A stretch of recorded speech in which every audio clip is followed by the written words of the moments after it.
பிரியமானவர்களே, இந்த வீடியோவில் தலைவிதி என்று சொல்கிறார்களே, அது என்ன? அந்த தலைவிதியை மாற்ற முடியுமா? மாற்ற முடியாது என்று சொல்வதற்கு காரணம் என்ன? அந்த தலைவிதியை மாற்றுவதற்கு ஏதாவது வழி இருக்கிறதா என்பதை பற்றி சில காரியங்களை சுருக்கமாக உங்களோடு நான் பகிர்ந்து கொள்ள விரும்புகிறேன். தலைவிதி அப்படின்னு சொல்லும்போது ஒவ்வொருடைய தலையின் மேலும் ஏதோ ஆண்டவர் எழுதி வைத்து விட்டார், அதை மாற்ற முடியாது என்று ஒரு அர்த்தத்திலே பலர் சொல்லுவார்கள். ஆனால் இந்த தலைவிதி குறித்து நாம் அறிந்து கொள்ள வேண்டிய ஒரு அறியாத, நம்ம எல்லாருக்கும் புரியாத ஒரு ரகசியம் ஒன்று இருக்கிறது. அதை நான் உங்களோடு கூட பகிர்ந்து கொள்ள விரும்புகிறேன். முதல்ல தலை விதி என்று அறிவதற்கு முன்பதாக தலை என்றால் யார் என்பதை நாம் அறிந்து கொள்ள வேண்டும். தலை என்ற வார்த்தையை தமிழில் தலை அப்படின்னு சொல்லுவாங்க.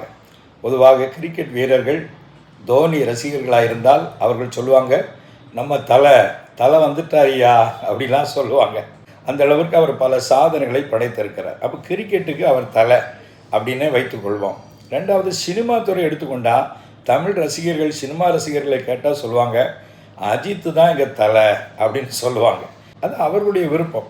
நம்ம சினிமா பார்க்குறதும் இல்லை, சினிமா கோணத்திலே இதை நான் சொல்லவும் வரவில்லை. அப்போ தலை என்று சொன்னால் ஒரு சிறப்பானவர், முதலிடத்தில் இருப்பவர் என்று சொல்லி அர்த்தத்திலே அதை சொல்லுகிறார்கள். அவர்கள் படைத்த சாதனைகளை வைத்தும் அப்படி சொல்லுகிறார்கள். ஆனால் உண்மையில் தலை அல்லது தலை என்று சொன்னால் குடும்பத்தை பொறுத்த அளவில் யார் தலை அப்படின்னு பைபிள் சொல்லுகிறது. நீங்கள் எபேசியர்கள நிருபத்தில் 5வது அதிகாரத்தில் 23வது வசனத்தை வாசித்து பார்ப்பீங்கன்னா அங்கே புருஷன் ஸ்திரீக்கு தலையாக இருக்கிறான் என்று சொல்லப்பட்டிருக்கிறது. அப்போ ஒரு குடும்பத்துக்கு தலைவர் யார் அப்படின்னா கணவர். அப்போ தலைவி அது மனைவி அப்படின்னு சொல்லி நம்ம அதிலிருந்து விளங்கி கொள்ளலாம். அப்போ இன்றையிலிருந்து அருமையான சகோதரிகள், பைபிள் பிரகாரமாக திருமணம் முடித்தவர்கள், உங்கள் வீட்டுக்காரரை பார்த்து நீங்கள் தலை, வாங்க தலை, உட்காருங்க தலை, சாப்பிட்றீங்களா தலை அப்படின்னு சொல்லுவது ஒரு பாசத்தை ஏற்படுத்தும், அவருக்கு மரியாதை கொடுக்கும். ஏனென்றால் உங்களுக்கு தலை முதல்ல அவர் தான் பைபிள் படியே சொல்கிறது. ஆகவே இது ஒரு கோணத்தில் தலை அப்படின்னு சொன்னால் கணவர் மனைவிக்கு தலைவர் என்று நம்ம புரிந்து கொள்கிறோம். ஆனால் அதே வேளையில் அண்ட சராசரங்களும் இருக்கிறது, அகில உலகமும் இருக்கிறது. அந்த அகில உலகத்துக்கும் தலைவர் யார், அதை நாம் விளங்கி கொள்ள வேண்டும். தாவீது பக்தன் சொல்லுகிறார், 1 நாளாகமத்தின் புஸ்தகத்தில் 29வது அதிகாரத்தில் 11வது வசனத்தில் சொல்லுகிறார், கடைசி வார்த்தையில், தேவரீர் எல்லாருக்கும் தலைவராய் உயர்ந்திருக்கிறீர். பாருங்க, எல்லாருக்கும், சர்வ லோகத்திற்கும் தலைவர் யாருன்னா அவர்தான் கர்த்தராகிய இயேசு கிறிஸ்து. அவர்தான் தேவன், அவர்தான் சர்வ வல்லமையுள்ளவர். அவருக்கு மேலே ஒரு தலை யாரும் இல்லவே இல்லை. அப்போ மற்ற தலையெல்லாம் அங்கங்கே தலை, அந்தந்த துறையில் தலை. ஆனால் ஆண்டவர் தான் சர்வலோகத்துக்கு தலைன்னா நம்ம தலை எவ்வளோ பெரிய தலை பாருங்களேன்.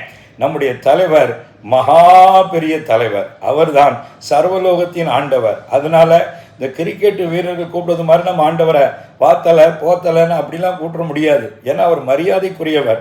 மிகுந்த பயபக்தியோடு கூட அவரை தலைவர் என்று சொல்லி நாம் உயர்த்தி அந்த மகிமையை கொடுத்து நாம் சொல்ல வேண்டும்.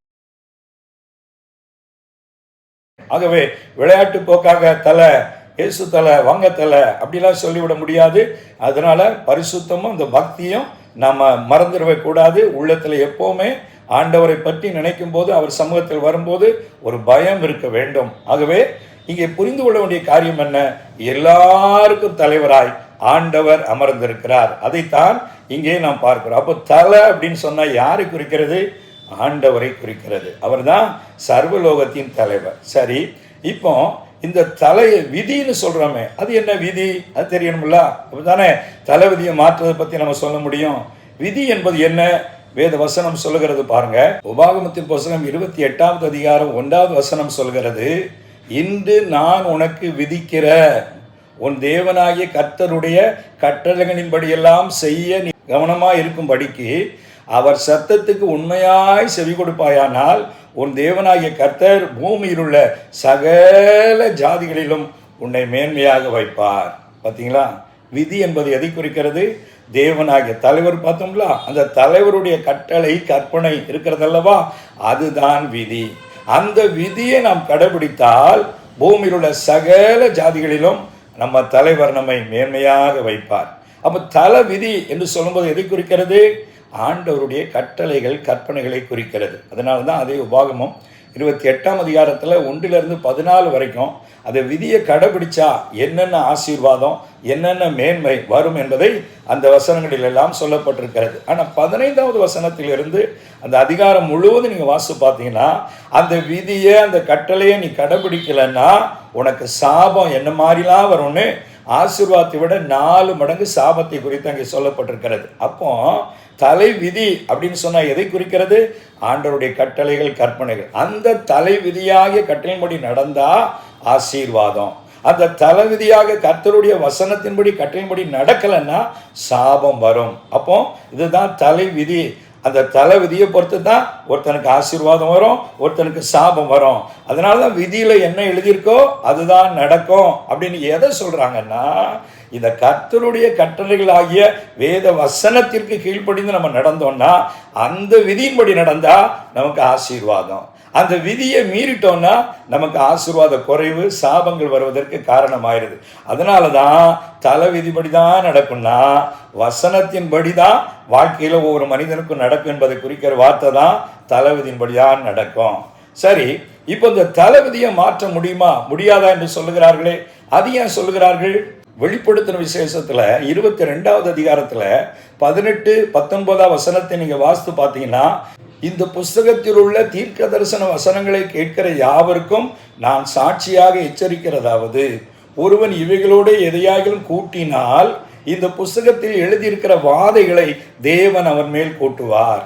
ஒருவன் இந்த தீர்க்க தரிசன புஸ்தகத்தின் வசனங்களிலிருந்து எதையாகிலும் எடுத்து போட்டால் ஜீவ புஸ்தகத்திலிருந்தும் பரிசுத்த நகரத்திலிருந்தும் இந்த புஸ்தகத்தில் எழுதப்பட்டவளிலிருந்தும் அவனுடைய பங்கை தேவன் எடுத்து போடுவார். அப்போ ஏன் இந்த தளபதியை மாற்ற முடியாதுன்னு சொல்றாங்கன்னா, இந்த கர்த்தருடைய வசனத்தை நம்ம இஷ்டத்துக்கு மாற்ற முடியாது. மாற்ற முடியுமா? பைபிளை நீங்களும் நானும் மாற்றிட முடியுமா? அது தேவனால் கொடுக்கப்பட்ட வார்த்தை. அதனால தான் தளபதியை மாற்ற முடியாதுன்னு ஏன் சொல்கிறாங்க? கர்த்தருடைய வேத வார்த்தையை பைபிளில் எழுதினது அந்த விதியாகிய கர்த்தருடைய கட்டளைகளை வசனத்தை மாற்ற முடியாது. அந்த தலைவீதியாக வசனத்தில் என்ன எழுதியிருக்கிறோ அதன்படி தான் ஒவ்வொருவருக்கும் நடக்கும். இதை சொல்லுகிற வார்த்தை தான் தளபதியை மாற்ற முடியாது. தளபதியை மாற்றுவதற்கு ஏதாவது வழி இருக்கிறதா? பொதுவாகவே விசுவாசிகள், ஆண்டுடைய பிள்ளைகள் என்று சொல்லக்கூடிய கிறிஸ்தவர்கள் கூட இந்த வார்த்தையை சொல்லிட்டு அது அவன் தலையில் அப்படி எழுதியிருக்கு, அவ்வளோதான், அது அவன் தலையில் அப்படி தான் எழுதியிருக்கு அப்படிலாம் சொல்லுவாங்க. பிரியமானவர்களே, இந்த தலைவிதியை மாற்றுவதற்கு ஒரு வல்லமை, ஒரு வழி இருக்கிறது. இந்த விதியை யார் எழுதுனா? கர்த்தர் தானே, அவர் தானே தலைவர், அவர் தானே தலை. அப்போ தலைவருக்கு தான் தலைவிதியை மாற்றக்கூடிய வல்லமை இருக்கிறது. அதுக்கு 2 காரியம் இருக்கிறது. அது மாத்திரம் சொல்லிட்டு நான் இந்த செய்தியை நிறைவு செய்ய விரும்புகிறேன். ஒன்று, நம்முடைய தலையெழுத்தை மாற்றுவதற்காக, தலைவிதியை மாற்றுவதற்காக நம்மேல் வரக்கூடிய சாபம், ஆக்கினை, தண்டனை இவை எல்லாவற்றையும் அந்த தலைவரே மனித அவதாரம் எடுத்து வந்து கல்வாரி சிலுவையிலே பாவமே செய்யாமல் அவர் மனுக்குலத்தின் பாவத்திற்கான தண்டனையை தானே ஏற்றுக்கொண்டு அவர் நம்முடைய சாபங்களை சிலுவையிலே சுமந்தார். நாம் அனுபவிக்க வேண்டிய சாபத்தை, தண்டனை, ஆக்கினையை அவர் சுமந்ததுனால தான் அவருக்கு மரணம் வந்தது. அப்போ அந்த தண்டனை ஏற்றுக்கொண்டு பாவ பலியாக தன்னை ஒப்பு கொடுத்து மரித்து 3ஆம் நாள் உயிரோடு எழுந்து சாபத்தை, பாவத்தை, சாத்தானை எல்லாவற்றை ஜெயித்து இன்றைக்கு உயிரோடு கூட இருக்கிறார். அப்போ அந்த தலைவிதியினுடைய தண்டனையை நமக்காக சிலுவையில் அவர் ஜெயித்து விட்டதுனால பாவங்களை மன்னிப்பதற்கு இயேசு சிலுவையிலே பலியானார். தலைவர் எவ்வளவு பெரிய தியாகம் செய்திருக்கிறார் பார்த்தீங்களா? அப்போ தலைவர் தலைவிதியை மாற்றுவதற்கு அவரே சிலுவையில் தன் தலையை கொடுத்தார், தன் உயிரை கொடுத்தார். எவ்வளவு நல்ல தலைவர் பார்த்தீங்களா? உலகத்தில் வேற எந்த தலைவராவது அவருடைய பிள்ளைகளுக்காக, அவருடைய தொண்டனுக்காக உயிரை கொடுப்பார்களா? உயிரை வாங்குவாங்க, உயிரை எடுப்பாங்க. ஆனால் உயிரை கொடுத்த ஒரே தலைவர் ஆண்டவராய் இயேசு கிறிஸ்து மாத்திரமே. அதே நேரத்தில் இந்த தலைவிதியை மாற்றுவதற்கு தலைவர் இவ்வளவு செய்திருந்தாலும் நாம் அதை விசுவாசித்து நம்பி தலைவரிடத்தில் நம்முடைய குறைவுகளை அறிக்கையிட்டு அறியாமல் செய்துட்டப்பா என்ன மன்னிங்க என்று சொல்லி கேட்கும்போது ஆண்டவர் பாவங்களை, சாபங்களை மன்னிக்கிறார். நமக்கு இரக்கம் பாராட்டி தலை விதியை கடைபிடிக்காதனால் வரக்கூடிய சாபங்கள், பாவங்களிலிருந்து நமக்கு விடுதலையை தருகிறார். இது முதல் வழி. 2வது வழி என்ன அப்படின்னா, இப்போ எசேக்கியா என்று சொல்லக்கூடிய ஒரு ராஜா இருந்தார் பைபிளில். அந்த ராஜாவுக்கு ஒரு வியாதி வந்து அதில் பிழைக்க முடியாத நிலை. அப்போ ஆண்டவருடைய வார்த்தை அவருடைய தீர்க்கதரிசி மூலமாய் வருகிறது, நீ வீட்டு காரியத்தை ஒழுங்குபடுத்து, நீ பிழைக்க மாட்ட, மரித்து போவாய்னு சொல்லப்படுகிறது. அப்போ தளபதிப்படி ஆண்டவரே சொல்லிட்டாரு, நீ பிழைக்க வழியே இல்லை.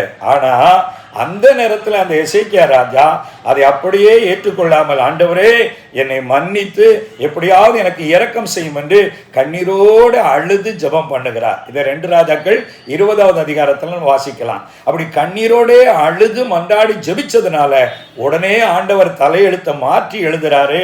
உன் பாவத்தை மன்னித்தேன், உன் வியாதியை குணமாக்குவேன், இந்த 3வது நாளிலே நீ ஆலயத்துக்கு போவ, ஆயுள் நாட்களை 15 ஆண்டுகள் கூட்டி தருகிறேன் என்று சொல்லி ஆண்டவர் இந்த எசேக்கியா ராஜாவுக்கு தலையெழுத்தை மாற்றி எழுதி, அவர் ஜெபத்தின் மூலமாய், கண்ணீரோடு அவர் ஜெபித்த ஜெபத்தின் மூலமாய் தலையெழுத்தையே மாற்றி எழுதி கர்த்தர் அவனை ஆசீர்வதிக்கிறது பார்க்கிறோம். அதற்கு பின்பு அவனுக்கு 15 ஆண்டுகள் ஆண்டவர் கூட்டி கொடுக்கிறார். எனக்கு அன்பானவர்களே, இது போல தலையெழுத்து மாற வேண்டுமா? ஒன்று, ஆண்டவரை ஏற்றுக்கொள்ளுங்க. 2வது, ஆண்டவர் சமூகத்தில் கண்ணீரோடு ஜெபம் பண்ணுங்க. ஜெபம் தலையெழுத்தை மாற்றக்கூடியது. ஆகவே ஜெபத்தின் மூலமா எப்படிப்பட்ட தலையெழுத்தை மாற்ற ஆண்டவர் வல்லவராக இருக்கிறார். அவை என் தலையெழுத்து அவ்வளவுதான், எனக்கு ராசி இல்லை, அதனால கல்யாணம் ஆகாது, எனக்கு ஜோசியம் சரியில்லை, எனக்கு ஜாதகம் சரியில்லை என்றெல்லாம் புலம்ப வேண்டாம். எல்லாவற்றையும் மாற்றி உங்களை ஆசீர்வதிக்க தலையெழுத்தை மாற்றி தலைவிதியை மாற்றி நீங்கள் ஆசீர்வதிக்கப்பட்டவர்களாக பூமியில மேன்மையாக வைக்க கர்த்தர் இயேசு வல்லவராக இருக்கிறாகவே அந்த ஆண்டவரை ஏற்றுக்கொள்ளுங்கள். அவரிடத்திலே குறைவுகளை அறிக்கையிடுங்கள். அவரிடத்திலே பாரத்தோடு ஜெபம் பண்ணுங்கள். கர்த்தர் விடுதலை தருவார். அப்படிப்பட்ட விடுதலையை கர்த்தர் உங்களுக்கு தர உங்களுக்காக நான் ஜெபிக்கிறேன். மீண்டும் சந்திப்போம்.